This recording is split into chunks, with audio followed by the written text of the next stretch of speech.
Hello guys, രാവിലെ 7:30 കണ്ണും മിഴിച്ച് നോക്കുമ്പോൾ ചേച്ചി വന്ന് ചോദിക്കുകയാണ് അമ്പലത്തിൽ പോവാണ്, വരുന്നുണ്ടോ? കുളിച്ച് റെഡി ആവാൻ തന്നത് 15 മിനിറ്റ്, ബട്ട് വിത്തിൻ 10 മിനിറ്റ്സിൽ തന്നെ ഞാൻ റെഡിയായി. പറ്റുമോ സക്കീർ അലിക്ക്?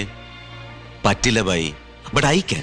ഈ ഡയലോഗ് കണ്ടിട്ട് എനിക്ക് ഓർമ്മ വന്നത്. ശരിക്കും പറഞ്ഞാൽ കണ്ണൊന്നും മിഴിക്കാൻ പറ്റുന്നുണ്ടായിരുന്നില്ല. തിരിച്ചു വന്നിട്ട് വേണം വർക്കിന് കയറാൻ, അതാണ് ഇങ്ങനെ തിരക്ക് പിടിച്ച് പോകണം. ഞങ്ങൾ വന്നത് പഴയന്നൂർ അമ്പലത്തിക്കായിരുന്നേ. എന്റെ കമന്റ് ബോക്സിൽ മുന്നാരോ പറഞ്ഞിട്ടുണ്ടായിരുന്നു പഴയന്നൂർ അമ്പലത്തിക്ക് പോകുന്ന വ്ളോഗ് ഇടണം എന്നൊക്കെ. അതുകൊണ്ടാണ് ഞാൻ സമയത്തിന് കുറവുണ്ടെങ്കിലും എന്തായാലും ചെയ്തേക്കാന്ന് ഓർത്തത്. പിന്നെ ഇനിയിപ്പോ എന്നാ വരാന്നും അറിയില്ല. പൊതുവെ അമ്പലത്തിൽ പോലൊക്കെ കുറച്ച് കുറവാണ്. ഫസ്റ്റ് ശിവന്റെ അമ്പലത്തിൽ കയറി പ്രാർത്ഥിച്ചിറങ്ങി. ഇനി നമ്മള് അമ്പലത്തിക്ക് കയറാണ്. ഞങ്ങളൊക്കെ ഇപ്പോ പഴയന്നൂർ ഭഗവതി ക്ഷേത്രം അല്ലെങ്കിൽ അന്നപൂർണേശ്വരി എന്നൊക്കെ പറയുന്നൊക്കെ കൂടുതലും കേട്ടിട്ടുള്ളത് കോഴിയമ്പലം എന്ന് പറഞ്ഞിട്ടാണ്. ഇവിടുത്തെ മെയിൻ വഴിപാട് പൂവൻകോഴിയാണ്. പണ്ട് ചെറിയ കുട്ടികളായിരുന്നപ്പോ വരാൻ കുറച്ച് പേടിയായിരുന്നു, കാരണം കോഴി കൊത്താൻ വരും. പക്ഷെ ഇപ്പൊ എന്താണെന്നറിയില്ല, കോഴികളെ അങ്ങനെ കൊത്താൻ വരാറില്ല. പിന്നെ ഒരു സൈഡിൽ ഇതേ ഇങ്ങനെ പ്രാവുകളൊക്കെ ഉണ്ടായിരുന്നു, അത് പറക്കണ കാണാനൊക്കെ നല്ല രസമുണ്ടായിരുന്നു. അകത്ത് കയറി മഹാവിഷ്ണുവിനെ പ്രാർത്ഥിച്ചിറങ്ങി. നമ്മൾ പുറത്തും ഇങ്ങനെ വലം വെച്ച് അങ്ങനെ പോയി ഭഗവതിനെ അങ്ങോട്ട് കയറാൻ പോകും. അങ്ങനെ അവിടെയും പ്രാർത്ഥിച്ച് പ്രസാദൊക്കെ മേടിച്ച് നമ്മൾ അങ്ങനെ പുറത്തേക്ക് ഇറങ്ങി. ഈ മോർണിംഗ് വൈബ് എന്ന് പറയുന്നത് ഒരു സംഭവം തന്നെയല്ലേ. സൈഡിലായിട്ട് ഇവിടെ നാഗദൈവങ്ങളും കൂടെ ഉണ്ട്, അവിടെയും കൂടെ പ്രാർത്ഥിച്ച് നമ്മൾ അങ്ങനെ ഇറങ്ങാണ്. ആ മരമൊക്കെ അവിടെ നിൽക്കണതാണ് എന്ത് ഭംഗിയാലേ. എനിക്ക് എന്തായാലും ഇന്നൊരു പെർഫെക്റ്റ് മോർണിംഗ് ആയിരുന്നു. അവിടെ നിന്ന് ഇറങ്ങുമ്പോ എന്താണെന്നറിയില്ല, ഒന്നുകൂടെ തിരിഞ്ഞു നോക്കും. അങ്ങനെ വേഗം വീട്ടിൽ പോവാണ് കേട്ടോ. അപ്പൊ ഇന്നത്തെ വീഡിയോ അത്രേ ഉള്ളൂ. Bye guys.